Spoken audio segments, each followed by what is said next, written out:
Namaste. Let's begin with a chant which I'm sure many of you will recognize. Shut your eyes.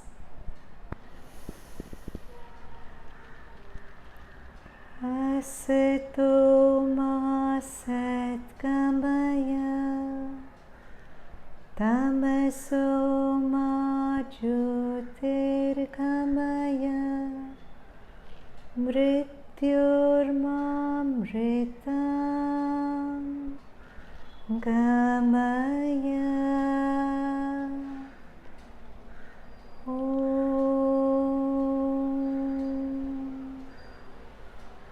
Shanti, Shanti, Shanti.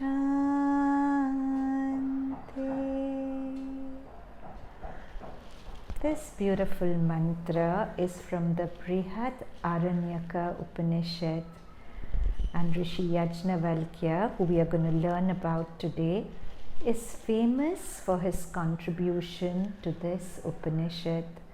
This is a chant that many of you might have grown up with. Asatoma Satgamaya, take me from untruth to truth. Tamasoma Jyotirgamaya, take me from darkness to light. Mrityormam Amritam Gamaya, take me from death to the truth of my immortal nature. Now coming to the story of Rishi Yajnavalkya. Yajnavalkya was born to a pious couple, Brahmarat and Sunanda, on the banks of the Ganges in a town called Chamatkarpur. So Brahmarat had done a lot of penance beseeching Lord Vishnu to grant him a child who would really uplift humanity. In response to his prayer, Rishi Yajnavalkya was born. Even as a young boy, Yajnavalkya was brilliant and handsome, and he had a beautiful voice. He studied the scriptures under eminent teachers of that time. He studied the Rig Veda under Rishi Bhaskala, Samaveda under Rishi Jaimini, Atharva Veda under Rishi Aruni, Yajurveda under Rishi Vaisampayan. Rishi Vaisampayan was Yajnavalkya's maternal uncle and was the main guru of Rishi Yajnavalkya. Now, Rishi Yajnavalkya grew up in the hermitage of Rishi Vaisampayan, and he stood out among all his other students. He had a brilliant way of describing the various rituals in the Vedas, reciting them, and often his understanding of the rituals was different from his gurus, and differences often arose between them. One day, Rishi Narad Muni was visiting Rishi Vaisampayan's ashram, and he was struck by the brilliance of Rishi Yajnavalkya. He spread the word of this brilliance to all the devas, and it was decided that a meet would be held at Mount Meru to commemorate Yajnavalkya's brilliance. And all the Mahayogis of that time had to come for the meet at Mount Meru, all the Maharishis. Vaisampayan was indeed one of the Maharishis, but he chose not to go. Now it was also decided that any Maharishi who did not attend that meet would suffer karmic consequences. Vaisampayan didn't go, and sure enough, he suffered the consequences. This is how it happened. Once Vaisampayan was doing some Vedic rituals with a group of his disciples, and a young Brahmin lad crossed between Vaisampayan and his students. This annoyed Rishi Vaisampayan, and he took a bundle of straw and threw it at the young Brahmin lad to catch his attention. As life played out, the Brahmin lad lost his balance, fell down and died. Now when I teach this in school, many of my students say, how can he just die? Well, to me the logical explanation is that if the medulla oblongata at the back gets injured, you die instantly. That's a possibility. That's just by the way. Coming back to our story, after the death of this Brahmin lad, Rishi Vaisampayan started suffering a lot of mental torment called Brahma Hatya Dosha. All his students got together, they did many rituals, many prayers to alleviate the suffering of their guru, but to no avail. Finally, they had to call in Rishi Yajnavalkya. Yajnavalkya came and did the rituals with all his expertise and skill, and his guru was completely cured. But Vaisampayan did not want to let the word spread that he had been cured by Yajnavalkya. So he asked his other disciples to come and do some rituals and spread the word that their rituals had cured him. This was, of course, perhaps creating some reservation in Rishi Yajnavalkya's mind about his guru. The final straw came with the episode with King Supriya. Rishi Vaisampayan was the Purohit in King Supriya's court. And one day King Supriya caught an illness from which he just wasn't recovering. Rishi Vaisampayan said, I'll send my best students. They will do the rituals and the prayers as the Vedas say, and you will be totally cured. They started their rituals and it went on for days and days, but the king's health saw no improvement. So the last resort was to call Rishi Yajnavalkya in. Rishi Yajnavalkya took some prasad and he prayed over it and he took it to the king and he said, King, please eat this, it will make you well. King Supriya by then was fed up of this ritual and prayers and he said, none of this has helped me, I'm not going to eat it. Rishi Yajnavalkya requested the king, King, this will heal you. I'm going to ask you to have it 3 times. If you refuse, I will never give it to you again. It was the king's destiny, he refused. Rishi Yajnavalkya left the palace and on his way out he applied the prasad to a piece of dead wood. Lo behold, in due course it sprouted leaves and turned alive, proving the power the prasad had. That's when everyone realized if his prasad can do this to dead wood, it can surely make our king well. So they appealed to Rishi Yajnavalkya to give his prasad to the king again. But Yajnavalkya refused. That's when his guru, Rishi Vaisampayan, had to step in, because it's Guru Shishya Parampara that when a guru commands a student, the student has to obey. But Yajnavalkya was so not happy with the way his guru had treated him so far, and with the obstinate behavior of King Supriya, that even when his guru commanded him, he refused to give the prasad. Rishi Vaisampayan was furious and he told Yajnavalkya that in that case, spew out all the knowledge that I have given you on the Yajurveda. Rishi Yajnavalkya used all his powers to actually unlearn everything he had learned of the Yajurveda and spewed it on the ground. Now, in terms of the wealth that mattered to him, the wealth of wisdom, Rishi Yajnavalkya was like a beggar. He had lost what's most precious to him. But he never gave up. It reminds me of this beautiful poem by Rudyard Kipling where he says, if you can make one heap of your winnings and risk it on one turn of pitch and toss, and lose and start again at your beginnings, and never breathe a word about your loss. This was Yajnavalkya. He had lost everything, but without losing courage, he was willing to start from scratch. So he went to river Ganges and he prayed to Goddess Gayatri, started chanting the Gayatri mantra. Goddess Gayatri appeared to him and instructed him that there are some parts of the Yajurveda which are unknown to your Guru, Rishi Vaisampayan. These are known to Surya Bhagwan. You pray to Surya Bhagwan that he can teach you those parts.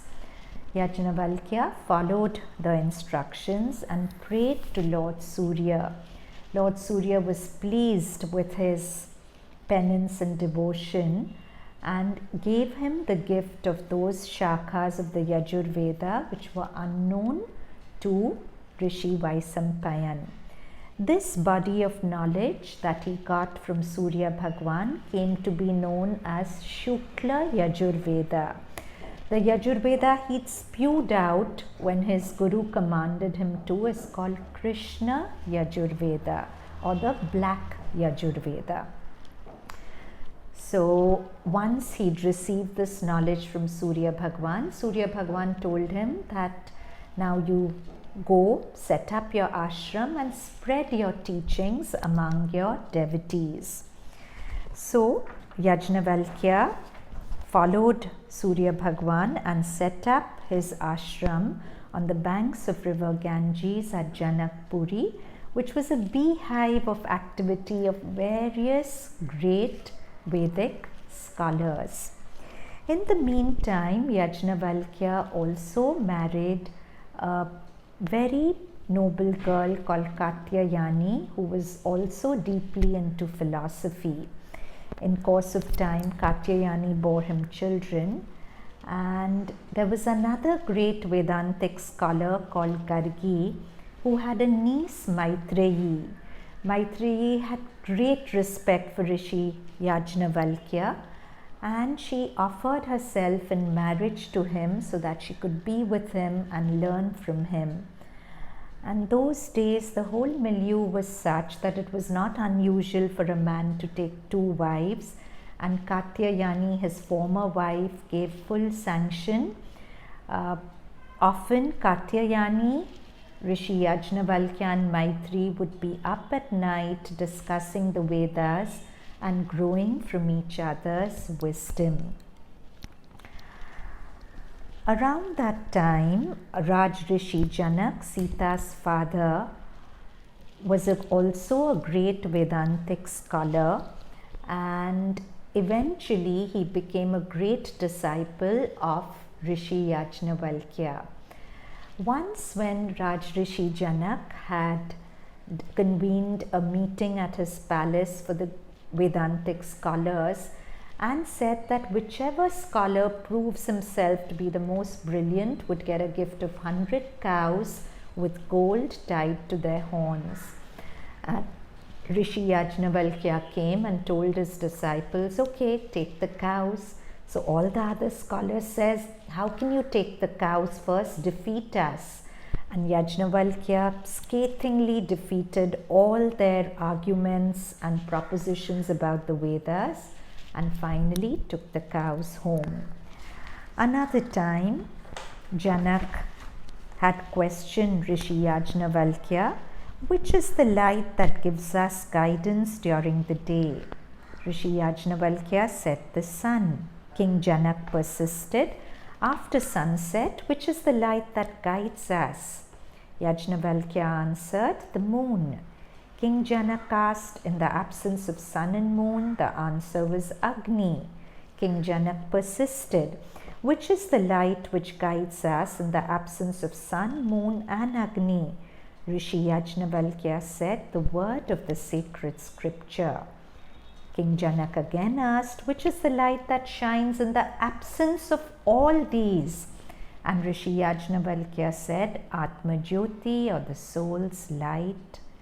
In course of time, King Janak became an ardent follower of Rishi Yajnavalkya. Now we come to works of Rishi Yajnavalkya. The first work is the Yajurvedas, for which he is most famous. We've already discussed the Krishna and the Shukla Yajurvedas. Krishna Yajurveda was what he'd learned from Rishi Vaisampayan. Shukla is what he learned from Surya Bhagwan. Next, there is Brihad Aranyaka Upanishads, which contains the famous prayer Asatoma Satgamaya, which we discussed at the beginning of this tutorial. He is also famous for his contribution to Shata Pata Brahmana, which means the Brahmana of 100 paths. It is a commentary on the Shukla Yajurveda and is attributed to Rishi Yajnavalkya. Another work to his credit is Yoga Yajnavalkya Samhiti. This is in the form of a discussion between Rishi Yajnavalkya and his principal disciple Gargi. This Samhiti clearly states that yoga is a way to liberation and elaborates on the concept of Ishwar, Jiva and Jagat. It introduces Ashtang Yoga on the broad lines of Patanjali Yoga. It enumerates 10 yamas and 10 niyamas. It speaks at length of prana and vayus, and it speaks of the importance of the recitation of the Vedas and the Pranav mantra. Now we come to the teachings of Rishi Yajnavalkya. In his teachings, Yajnavalkya greatly criticized the Brahmanical avarice which taught people to pray, "Give me cows, give me gold." And he says this prayer should be changed to "Give me light, wisdom and consciousness." It is heartening how truth is eternal and it never changes. In those days, the Brahmins may be telling people that if you do this ritual, you'll get this wealth, so many cows. That time the currency was cows and gold. Today we feel we will be happy if we get that many likes on Instagram or Snapchat, or if we get certain number of lakhs a month as our income. But we can have all this and be completely miserable. To this day, this teaching of Rishi Yajnavalkya is true, that our real wealth is consciousness. That in fact, consciousness is our only and eternal protection. The mother explains this. She says that suppose, the mother of the Pondicherry ashram, she says that suppose you're going to meet with an accident and you become totally unconscious and filled with fear, it's possible you will die. But the same accident comes to a consciousness which is afraid but prayerful. The person won't die but may get wounded. On the other hand, if in the face of the accident one remains completely calm and surrendered, it's possible that nothing will happen to the person. In fact, I'm reminded of a student of mine who's been studying yoga with me since he was 10 years old, and we reiterate in every practical class that your attitude to an asana shows your attitude to life, to the pain of the asana. If you change that reactivity to the pain of the pose, that will translate into your life also, where you'll get less and less stress. So this boy was on his bike when another bike came and hit his bike. So he flew off the bike. But he says, as in those few split seconds when he got pushed off his bike, his yoga practice kicked in and he remembered to completely soften, like we encourage them to do during asanas, so that when he hit the floor, he didn't land with a thud. He landed much softer than he would have had he tightened with fear. And so what could have been a fatal accident, he just got away with a few scratches. It goes to prove that indeed Rishi Yajnavalkya's teaching is true. consciousness is the real wealth, and consciousness is the only protection that there is. Rishi Yajnavalkya embellished every branch of Vedic learning. He was unique. His method of chanting, understanding the Vedas was something that was really unprecedented. And lots of people criticized him and implied that he was a fraud. But despite all this criticism, his fame continued to spread. Finally, having fulfilled his life's mission and confident that his 15 principal disciples would carry on his work, he decided to go into the forest for sannyas ashram and contemplate the divine. He offered to distribute his wealth among his 2 wives. But his younger wife Maitreyi, his lifelong companion, asked him that if you give me all the wealth in the world, will it really give me the means to become immortal? And Yajnavalkya shook his head. Maitreyi said, then what use is this wealth? And that's when Rishi Yajnavalkya was very pleased with her and finally gave her the Brahma Jnana that she sought.